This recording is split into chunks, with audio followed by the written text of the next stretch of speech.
আসসালামু আলাইকুম রহমতুল্লাহ। মেহমানদারি আল্লাহ তাআলার এমন একটি নিয়ামত, যে নিয়ামত দ্বারা অগণিত মানুষ দুনিয়াতে থেকেই জান্নাতের স্বাদ পেয়েছে। এবং মেহমানকে আপ্যায়ন করা প্রিয়নবী হজরত মুহাম্মদ সাল্লাল্লাহু আলাইহি ওয়াসাল্লামের সুন্নাত। রাসূলুল্লাহ সাল্লাল্লাহু আলাইহি ওয়াসাল্লাম বলেন, যে ঘরে অতিথি আপ্যায়ন হয় সেই ঘরে বরকত উটের কুচ কাটার চেয়েও দ্রুত প্রবেশ করে। ইবনে মাজাহ। এবং রাসূলুল্লাহ সাল্লাল্লাহু আলাইহি ওয়াসাল্লাম আরও বলেন, যে ব্যক্তি আল্লাহ তাআলা ও পরকালের প্রতি ঈমান রাখে সে যেন অতিথির সম্মান করে। সহিহ বুখারী শরীফ। ঠিক এমনই এক সত্য ঘটনা নিয়ে আমাদের আজকের এই আয়োজন। প্রিয় দর্শকবৃন্দ, আমাদের আজকের বিষয়টির নাম মেহমানদারির সুফল। তাহলে চলুন ঘটনাটি বিস্তারিত শুনে আসি।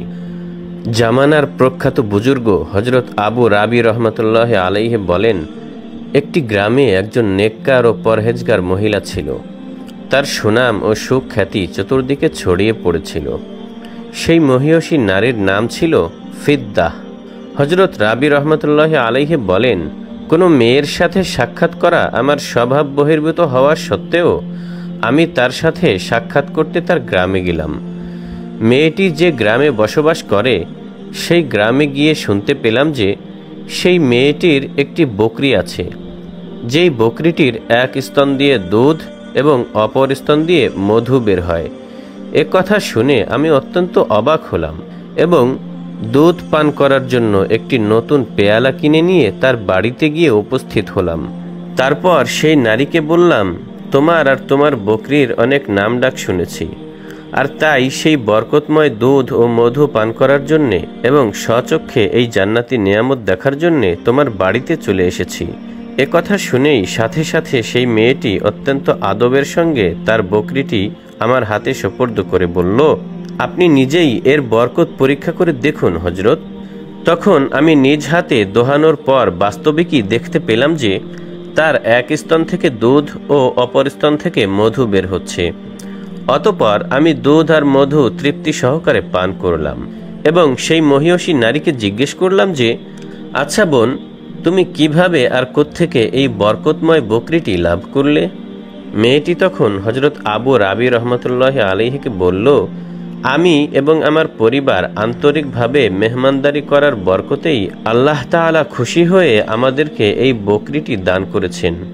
তখন আমি তাকে বললাম, তুমি কি আমাকে সেই মেহমানদারির ঘটনাটি সম্পূর্ণ শোনাতে পারবে? মেয়েটি তখন বলল, অবশ্যই পারবো হজরত।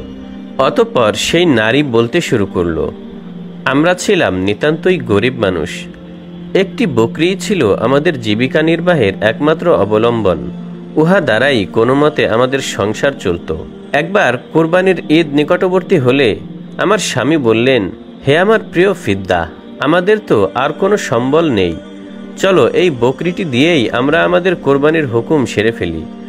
তখন আমি স্বামীকে বললাম, আমাদের উপর যখন কোরবানি ওয়াজিব নয়, তখন আমাদের জীবিকা নির্বাহের এই একটিমাত্র সম্বলটুকুও যদি শেষ হয়ে যায় তাহলে আমরা কি নিয়ে বাঁচব? আমাদের বোধহয় বকরিটি কোরবানি দেওয়া ঠিক হবে না। স্বামী তখন আমার কথাটা মেনে নিলেন এবং চুপ করে অন্য কোথাও চলে গেলেন। অতঃপর কোরবানির ঈদ চলে যাওয়ার বেশ কিছুদিন বাদে আমাদের বাড়িতে কজন অতিথি এলো। তখন আমি স্বামীকে বললাম, পবিত্র হাদিস শরীফে তো আল্লাহর নবী হজরত মুহাম্মদ সাল্লাল্লাহু আলাইহি ওয়াসাল্লাম মেহমানদারির অনেক ফজিলত বর্ণনা করেছেন। সুতরাং আমাদের যেহেতু বকরিটি ছাড়া মেহমানদারি করার মতো অন্য কোনো উপায় নেই, সেহেতু এটিকেই আমরা জবেহ করে নেই। মেহমানদারির বরকতে আল্লাহ তাআলা হয়তো আমাদের রিজিকের জন্য এর থেকেও উত্তম কোনো ব্যবস্থা করে দেবেন ইনশাআল্লাহ। আমার এই প্রস্তাব শুনে স্বামী আনন্দ চিত্তে তা গ্রহণ করলেন। তারপর তিনি যখন বকরিটি নিয়ে জবেহ করার উদ্দেশ্যে রওনা হলেন, তখন আমি তাকে বললাম, ছেলে মেয়েরা বকরিটি জবেহ করতে দেখলে হয়তো কান্নাকাটি করবে, তাই আপনি বকরিটি দেয়ালের ওই পাশে নিয়ে জবেহ করুন।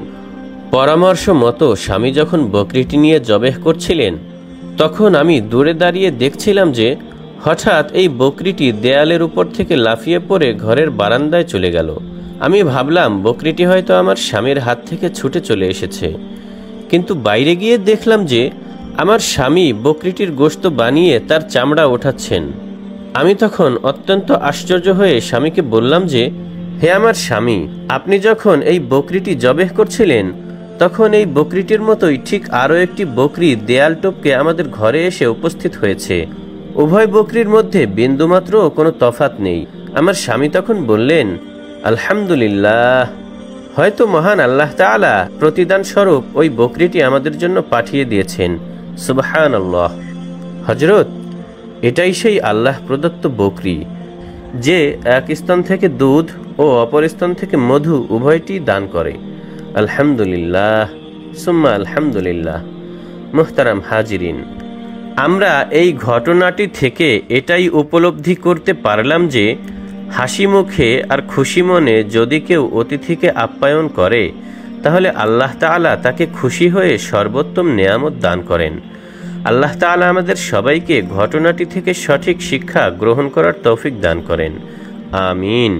এই ঘটনাটি তাবলিগ জামাতের সুপ্রসিদ্ধ কিতাব ফাজায়েলে সাদাকাত থেকে নেওয়া হয়েছে। প্রিয় শ্রোতাগণ, আজকের আয়োজনটি এ পর্যন্তই। আমাদের ভিডিওগুলো ভালো লাগলে চ্যানেলটিকে অবশ্যই সাবস্ক্রাইব করে রাখবেন এবং ইসলাম রিলেটেড যে কোনো ভিডিও পেতে আমাদের চ্যানেলটিতে ঘুরে আসবেন ইনশাআল্লাহ তাআলা। দেখা হবে আরও একটি নতুন পর্বে। সে পর্যন্ত সবাই ভালো থাকুন, সুস্থ থাকুন। আল্লাহ হাফেজ। আসসালামু আলাইকুম ওয়া রাহমাতুল্লাহ।